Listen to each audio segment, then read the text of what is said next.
Welcome back to the agenda, everybody, with your Missoula County Commissioners. But today I am solo. This is Josh Slotnick. My compatriots Dave and Juan are away. But never fear, we have two wonderful guests today. We have Sarah Holden, who's the Horticulture Extension Agent with us here at Missoula County, and Kelly Moore, who's the Family and Consumer Sciences Extension Agent. Welcome to you both. Thank you. It's great to have you guys here. Thanks. So I want to dive right in. Describe what being an extension agent is. I'm sure people who hear this, like, what does this even mean? Yeah. You guys totally look normal sized. You have not been extended. No one is being extended. We are kind of extenders. Every county has an extension office in Montana, and it's a nationwide cooperative extension. Who's the cooperation with? With the counties. And there's another one you have a name tag on. MSU Extension. Excellent. Our land-grant university. Awesome. And so we basically take science-based information that has been researched at the land-grant university, and we extend it into our communities. Extension for me, I'm taking any information around horticulture, growing food, really just creating a resilient community, and we help support that process. Awesome. Thanks. Yeah, in fact, it's part of a great partnership that we can have because I have a different name tag on. Look at you too, Kelly. You don't have those foul blue colors on you. I've been known to wear those too. But yeah, the fact that we are local, we live in this area, we know all the things and love what happens here. And so we're happy to share what we find out from our extension trainings and all the backgrounds we have to share. So yeah, right. It's a very good partnership. Kelly, Family and Consumer Sciences. What does that mean? Well, actually, it used to be called something different a long time ago when I was in school. They used to call it like home economics, which it is not that. That's part of it, but it's so much more now. We talk about the whole family. We talk about trying to help fill the needs of everyone in the family, and they're part of being the community. And what are some of the classes that you teach? I've kind of started to focus a little bit on more cooking, nutrition classes because we have an amazing kitchen. That's incredible. In the Honeyberry kitchen, yes. It's like a world-class teaching kitchen. Yes, we've had the privilege of having you there. Yeah, I had such fun. I would gladly do that again. Yeah, we're very happy to have that. So now that we're established, we can we've spent a lot of time trying to create programs that meet the needs of the people here. So we have a lot of kids programs. We have a young chefs program. We have a confidence in the kitchen program to work on basic skills to help build that. For something like the confidence in the kitchen, is that just adults, or would you let teenagers be part of something like that? Since we've just begun that program, I'm going to accept whomever wants to be That's there. That's a great answer. In fact, I think I have probably a 12-year-old coming to the next one. A lot of them come with their parents or grandparents. Yeah, I think it's important for everybody to have confidence and to start early. For sure. Yeah. And Sarah, horticulture. Yeah. Can you explain what that is? Yeah, people are always like, what is that? What is that fancy actually? Is that a lab? Do I need a white coat to be involved in horticulture? Well, it's really about growing. And I think of this kind of umbrella of insects, disease, plants. In Missoula, we're the garden city, right? Yeah. And everybody wants to grow vegetables. I just saw somebody coming in today with a truck full of plants. And it's like, okay, are we really ready? Or is this a false spring? But my friend Lucy used to say, buy early and buy often. Yes. She sold starts at farmer's market next to my family. Totally. Be the first sunny day in May and people are buying tomatoes. They are. We'll see you next week. Wait. So, horticulture to me and how I've kind of worked in the county and putting out programming is basic gardening information. We have a plant clinic and we're one of few in the state that actually has an actual clinic. Wow. So what does that mean? What is a plant clinic? So what we identify, you can bring in those leaves on your tree or what's wrong with my rose bush or what is the spider that I keep seeing in the house. We have these different phases through the year of different things that come in, those stink bugs. What are those and what are they doing? So we help people identify and then we diagnose what their problem is, work with them on what their goals are for their property, their pasture. Maybe they have weeds. What do they want to grow in their gardens? Maybe they live in an apartment and we can help work with them on container growing. And the thing that's great about Extension is the county utilizes those resources. They're called Mont Guides, and we have those across the board for all of our foci. So it's a great free resource to everyone to be able to read through that and kind of help guide them. Well, Kelly, I see a real connection here. If you're teaching about how to cook food, and Sarah, you're teaching about how to grow food, do you guys ever link up? Yeah, every totally. chance we get. Although she's so busy right now, that we don't get to do Spring. that. But yeah, and that's like you talked about the continuity. Yeah. So, I mean, to go down and see where the garden is right now, and to look back in another month, or later in the fall when we get so much produce that we bring into the gardens. We've done some food preservation classes. So last year we made salsa, we made canned tomatoes, just so many things, and people were able to come take a class on how to do each one of those. Oh, that's so important.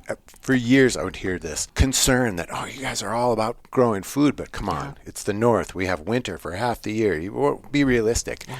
What would your response be to something like that? Wow, I think anything's possible. I mean, you've got people with the knowledge and the skills. What I was leaning on was food preservation. That people have grown vegetables here for years and lived quite successfully before the interstate highway system, and that would all be around food preservation. Exactly, and there's getting to be more and more interest coming back to that. Oh, the food is better and it costs a lot less. Yeah, for sure. Yeah.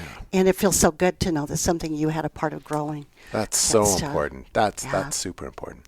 Yeah. So your little world in Missoula is known for years and years around Master Gardener. This is something that's just got a lot of cachet. Do you want to describe to people who haven't heard of it, what is the Master Gardener program? The Master Gardener program is a volunteer certification program. So it is not a gardening class. It is for folks that want to commit to a 10-week program. Wow. It's 2.5 hours every week, and they are committing to becoming a volunteer. And we train them, and I have various community partners that will do different presentations, but we train them to be an extension of my programming because it's hard for me to do everything on my own. And so you'll see us at the fair in the Ag Building talking about different things around gardening. You'll see us at the Saturday Clark Fork River Market. We have an Ask a Master Gardener booth there. We do outreach and education opportunities. We have a school program we're working on to put native plants and pollinator gardens in every school in Missoula County right now. They also come up with projects on their own that maybe their church group or a nonprofit they're working. We had one Master Gardener wrote a grant to beautify the Dearborn-Lester traffic circle. Fantastic. So they're just like, all ages. And I do that course twice a year so that we can get Saturday people and evening people. Yeah. And it's been a real benefit, I feel like, especially in our gardens, the Rocky Mountain Gardens. If you haven't come out there, come and visit us. We've got a lot of Master Gardeners working out there.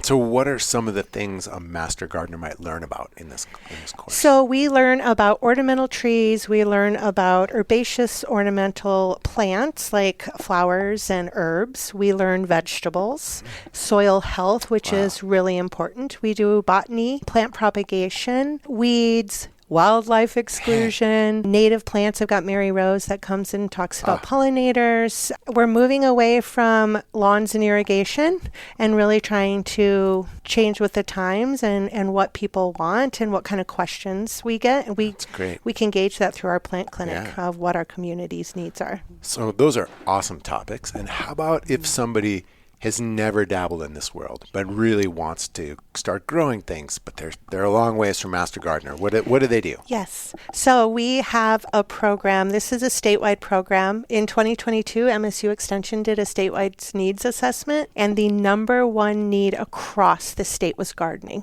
Wow, in terms of what people wanted to learn about. What people wanted to learn about. That's so great. And so they're... Not AI. Not gardening. AI. Yes. A victory, humanity Cut won, bank, bots zero. Yeah. I think, local food systems is becoming really important for people. So we have a new program called Gardening in Montana, and that is a 1-hour series. And I'm offering it once a month on the third Wednesday of every month. And it is offered at lunchtime from noon to 1. great. or in the evening on the same day from 6 to 7. It's, $5 and you get to go home with something. Oh, way to go. Yes. Sarah, that's so great. I love the easy access. Yes. Those are the right times, the right price. And it's just Good job. real basic information. Yeah. So it's not, daunting like some people think of master gardeners. For sure, for sure. Kelly, why is it important for people to cook their own food? I think for one thing, you're going to get well fed if you have that knowledge. That's a great answer. Yeah.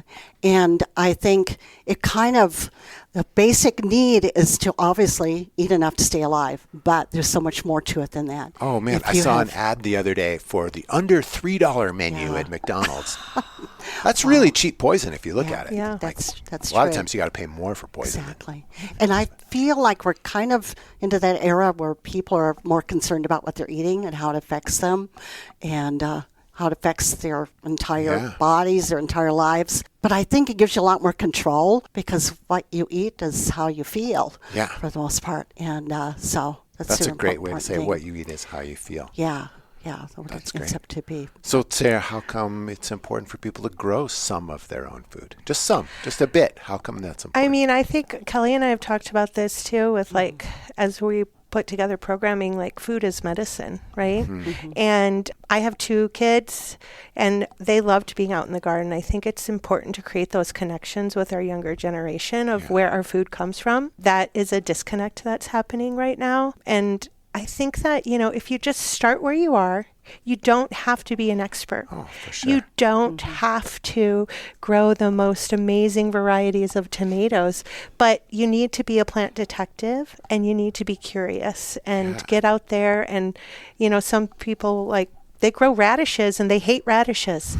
And I say, why do you grow radishes? Well, because my mom grew them or grandma grew them. And so it's what do you want to put on your plate and how do you want to use this food? Is it just like a garden or are you really going to harvest from it and utilize it?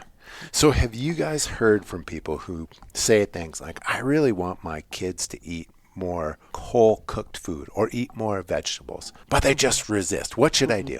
What's your response to that? Well, I think it's kind of important to start cooking with your kids. That's a great answer, Not just expect Kelly. them to do it. And take them shopping with you and say, okay, let's try out something new. What would you like that to be? And I think, too, trying to do different things because, Sarah, when you were saying the radishes, pickle the radishes. I mean, if you've got a different flavor, you're going to make it a little more popular. So that's always a great challenge to me. If I take something that's typically disliked and turn it into something, and that's I know like you're a good at that superpower. too. Yeah. But it makes it a lot more fun for Wow. us who love to cook, doesn't it? Yeah. Try this the same one. How do I get my kids to eat? And then fill in the blank, the green thing. Or the crunchy red thing, whatever it is. Saying, Sarah, my kids only want to eat white food, like mac and cheese and bread and pasta. And I can't get them to eat anything green. Help me. Let's do a rainbow garden. Ooh. Bring them out to the Rocky Mountain Gardens. We have all sorts of different demonstrations out there, but in our little veggie section, we're going to do a square foot garden demonstration. What's square foot garden? So it's showing people how to grow in 1 square foot. And so what you can plant to create like a bounty on your table instead of feeling like you have to have a whole row of carrots, a whole row of cucumbers. Oftentimes people plant too much. Get the kids out there, come to our free seed library that we have also at our office, and let those kiddos pick out some of something neat. There's a really cool radish variety. It's called rat tail, and you don't eat the radish. You eat the flower once it's gone to seed, and so you eat like the pod. It's got a little spicy kick, but it's not too much. So engage your children in that way, and then give them a little space in the garden or a little container on the back deck, and let them. We had last year 3 kiddos that entered into our fair. They had a tea garden, a salsa garden, and a pasta garden. Wonderful for them. Yeah, it was really fun to see them do that. Yeah. Wow. So I've heard people extol the virtues of eating seasonally when you can, not every meal, but when you can. Why do you think that would be a good thing to do? Well, I think because it tastes best at that time. Nice job. Yeah, it's the number one thing for me. Yeah. And usually it's more accessible. You can just do so many things with it at that time. Yeah. The cost is less sometimes, especially if you get it from the farmer's market or different local gardens. It's healthier for you. So. What do you think, Sarah? Well, definitely, we have the zucchini season. And so it's like, what can you do with all these zucchinis? Or squash, get those root vegetable seasons. In the spring, we're out there eating a lot of spinach and arugula and So fresh wonderful. greens. It's so wonderful. Yeah. So it's just, I think about really, like I said, planning out your garden, understanding what's out there and connecting with it instead of, I think some people just plant a garden and they don't connect with it. And so staying connected with what that garden is producing for you and then getting creative, maybe attending one of Kelly's Cultivating cook classes where she teaches you what to do with a beet or what to do with a squash. So That's so good. That's so good. So, Kelly, you described the Honey Bear Kitchen. Really, just, I'd say, like world-class teaching kitchen. Right behind the building is this incredible garden that I'm sure most people hearing this have visited. Now it's an essential piece of Missoula, the Rocky Mountain Gardens. How have your jobs changed since that garden has become what it is now? It's helped me to create more programming and to find out what the needs of people are. We'll get a lot of suggestions. We'll leave lists out for people to fill out. What kind of classes would you like to see? But that collaboration of getting things from the garden, bringing it up to the kitchen. All the tomatoes that we got in the trial gardens last year were unbelievable. Tomatoes like I have never seen before. That's wonderful. It was just a whole new love affair. So a with whole tomatoes. bunch of different varieties? Yes. So just for a moment, you guys want to describe what I mean by that when I say a bunch of different varieties? People say a tomato. You had a tomato. It's different shapes, sizes, tastes. The flavor is different. We had a very focused trial on paste tomatoes last year. So good idea. It's a demonstration garden. So we have signage and interpretation out there for people, and it really helps. The trial space is, I think, one of my favorite spaces because we can engage through our programming. I use it for master gardeners, for projects for them to come up with. I think she's 10 years old. We have a girl in our community who has designed our dahlia layout for this year. Wonderful. And it's going to be all rainbows. So it'll be all the reds first and going down. Nice. And it's just I think for me, we had a space before, but it was small and we would seek out other areas. And here it keeps the connection to the Department of Ecology and Extension. And people come into our new building because the gardens are great too, but the building is also fabulous and our great partner with the butterfly house. But people are like, oh, the conservation is upstairs. Oh, I can go up and ask about weeds. Yeah. Oh, I can go talk to Jed Little about a mapping thing. And it's really helped act as this hub for our community. Yeah. We have people that will come to our building to see butterflies, and then they go to the bathroom and they say, oh my gosh, now I can go out. There's so much more. And we have people that come for lunch and just sit on a bench out there, and it's just a really beautiful connecting, basically race for the community. And so do you have a favorite paste tomato variety? I'm not. You can't say? Or you're not allowed to say? I'm not really into you're not privy paste. to say. I'm not really into. She's hedging people. I really love cherry tomatoes. The little sun volts are my favorite. Sun gold is. The sun gold is the. Those are my little top favorites. Of the top. Apricot colored explosion of sweet tartness. And it's just and those are really great to plant with kids. Yeah, really entry level accessible. They are, and they're bright colors, easy to see, and they get really tall. Yes. And they're so delicious. Yeah. Yeah. Well, I'm just going to plug for San Marzano. I think that was a pretty popular one. Yeah. Alex did that whole trial last year. She knows what she's doing. She does. Yeah. Although that one to me was not the most delicious. I thought it would be. There was some, and I don't remember the name. Sorry, Alex. Amish paste. But giant, the biggest tomato I've ever seen. Very few seeds. But love to learn very wow. Very good. I wonder too, the things that you guys teach about, I feel like are so important and often not spoken of in the same hushed tones that we talk about other things that are important. Yet when people visit that incredible kitchen or those beautiful gardens, they see that these things really are important. If it wasn't important, the kitchen wouldn't look like this. If it wasn't important, we wouldn't have this glorious public space. And I wonder to what degree these physical spaces reinforce the value of what you all are teaching. Yeah, I think it's a huge impact. Definitely. we have people that come with little notebooks, and they're Great. like down on hands and knees looking Yeah. through the dahlias, or in our waterwise space looking for name tags of this plant. And they really take these spaces and they move to their own space. And it's like, oh, I can envision this happening in my yard. We really want to make everything accessible. Yeah. And to show that like gardening and cooking, it's not a scary feat, and it's not Right. something you have to be Yeah. an expert at. Exactly. You know, there's all these super popular cooking shows Yeah. there, and I feel like they've done us a disservice because they make cooking look like the purview of experts, and that the stakes are so high. If you screw up, you get chopped. Yeah. You Yes. get out of here, right? Yeah. When actually both these activities are really low stakes. Like there's no sure. lives hanging in the balance, and you should just go for it. Dive Yeah. in. And I think it's in the process too. And when I can stand back and watch kids who seem to be very shy in the beginning, when they start cooking, it's like they're completely different So people. great.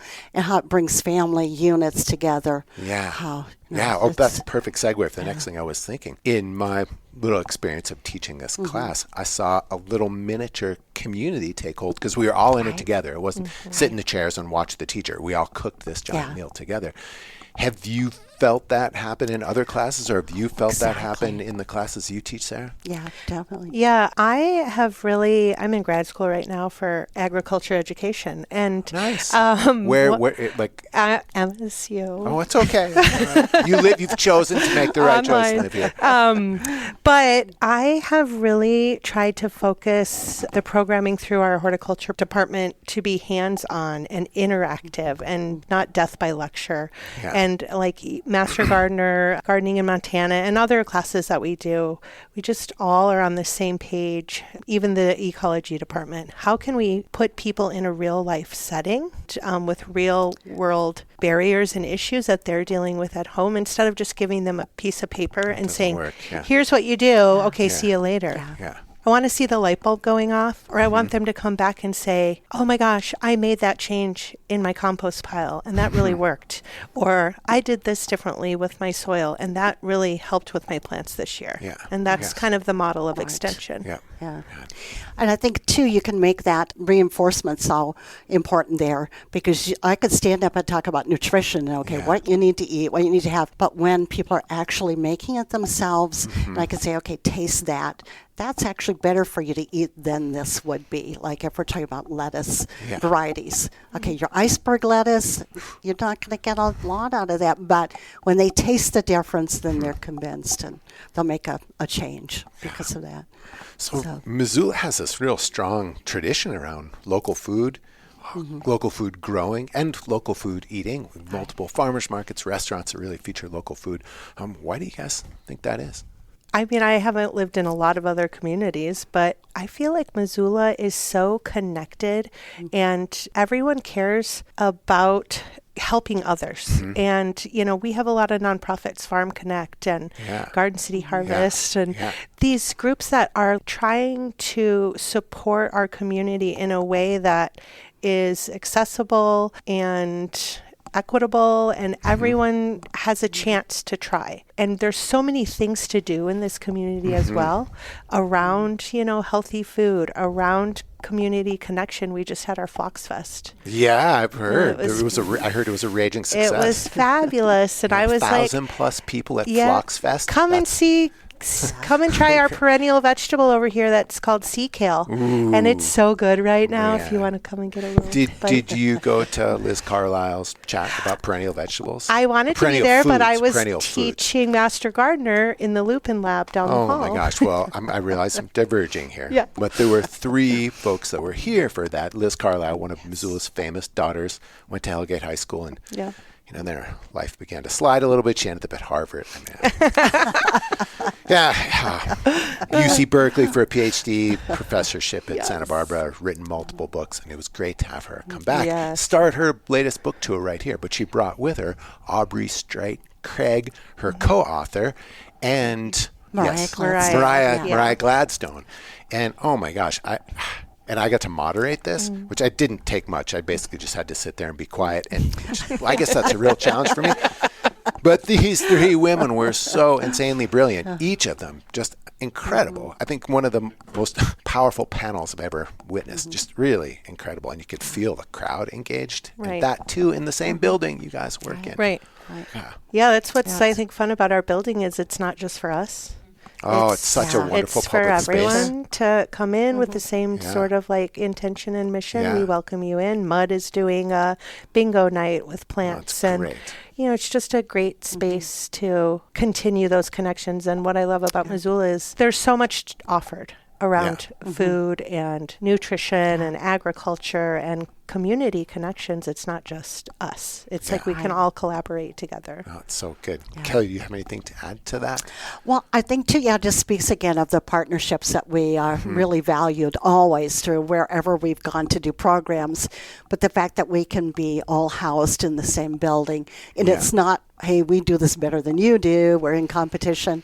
It's just finding our place and hoping for everybody to come join us in whatever capacity they can. Yeah, that's all. That's super good.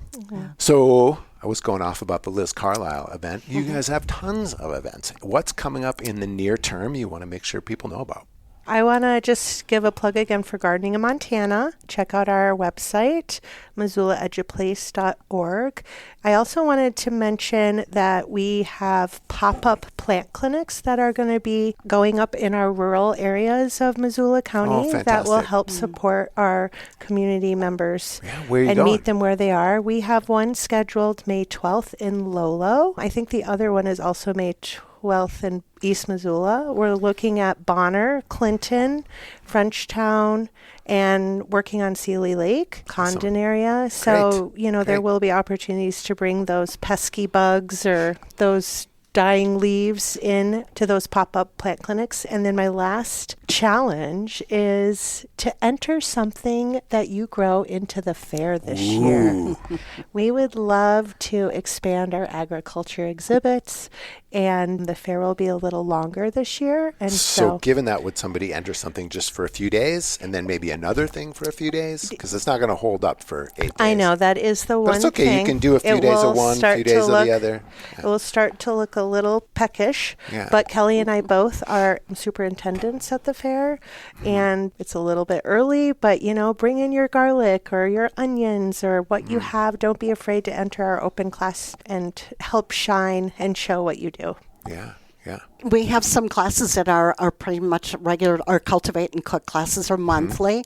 All of these classes require registration. Some sell out early, which is great. Confidence in the Kitchen monthly. Young Chefs in the Kitchen is a bi-monthly class. And how old are the young chefs? I've had 3-year-olds all the way up to 12. Okay, awesome. So like elementary school kids. Pretty much, yes, or preschool. Yeah. Awesome. And so, that again, the younger kids usually have someone to help them out who will come over. And so there's a lot more than just learning how to cook, which is the fun part to watch. And then occasionally we have guest chefs, amazing guest chefs who come and give up their time. So I know we have a bagel and a pizza class coming up in the near future from a guest chef. So. Cool. Those are great. Okay, so before our standard last question, I got to ask you my own last question. Do you have favorite things to eat in spring? It's spring right now. It's coming up. It's early spring still, too. I mean, it's really warm and sunny today, but we're still getting quite cold at night. I mean, I was just nibbling in our gardens the sea kale. It's a perennial vegetable, and it's really juicy. It's got a little zing to it, but some people think it tastes salty. I just think it tastes yummy and juicy, but I really love just the tender young greens, that's what I get out. And I love radishes as well. Yeah, I'm pretty much the same way too. Anything that's green and watermelon radishes, I love. Those are my favorites. Really nice. And anything you could put a nice dressing on, I'm good. Yeah, there you go. Well, great. Okay, our standard last question. Okay. Anything you guys have run into in the recent past in the world of culture? So that could be a book, a movie, a podcast, just an interesting conversation you had with somebody where you thought, wow, there was something in there that I'm going to remember that really stuck with me and it's worth passing on. I recently read Dirt to Soil. Great title. And it's about a farming family that kind of was going under, and they changed their practices to regenerative practices and really focused on the soil and going from dirt to soil, as they said. What were they growing? And they were growing large commercial crops in like Nebraska. Grains or vegetables? Grains. Yeah. That really connected with me. I'm from Illinois originally, moved here in 97, but just the way the change was so scary for so long with this family and the generations, and then the younger son came up and said, this is how we're doing it, or we're going to lose the farm, and went to regenerative practices, and now they're a thriving multi-generational family farm. Yeah. Wonderful. So just stick with it, Dirt to Soil, people. Yeah. Check that out. It's great. I recently was kind of really taken in by the blue zone kind of. Yeah. You want to describe to folks what those are? Well, how certain areas of the world, certain cultures tend to live longer lives, healthier lives, and what makes the difference. So I'm sorry, I can't remember the person who That's all right. did that. Blue zones, yeah. Which was on Netflix to watch. But it was very interesting to see all the aspects of the Mediterranean diet. Yes, exactly. And things like it's okay to have your bedroom upstairs because it's good to walk upstairs. That's right. That's right. Have things a little lower and a little higher so you bend down and reach up. Yeah. Just as it's part a of lifestyle, life. not just I'll do this for a little while and see how it works. So I'm always fascinated in that, and culturally diverse recipes and foods, and again, eating locally, and so fun. We can do so. Yeah. Yeah. Farmers markets coming up. People, you can go buy all kinds of yummy, crunchy green things. That's going to be exciting. Well, thank you guys so much, not just for you. coming here today, which I get you could be doing other things, but for the great work that you do for all of us. Thank you so much. Right. Thank you all for your support too. And You bet. You bet. Thank you. See y'all soon. Thanks. Okay. Thanks for listening to The Agenda. If you enjoy these conversations, it would mean a lot if you'd rate and review the show on whichever podcast app you use. And if you know a friend who would like to keep up with what's happening in local government, be sure to recommend this podcast to them. The Agenda with the Missoula County Commissioners is made possible with support from Missoula Community Access Television, better known as MCAT, and our staff in the Missoula County Communications Division. If you have a question or a topic you'd like us to discuss on a future episode, email it to communications@missoulacounty.us. To find out other ways to stay up to date with what's happening in Missoula County, go to missoula.co/county updates. Thanks for listening.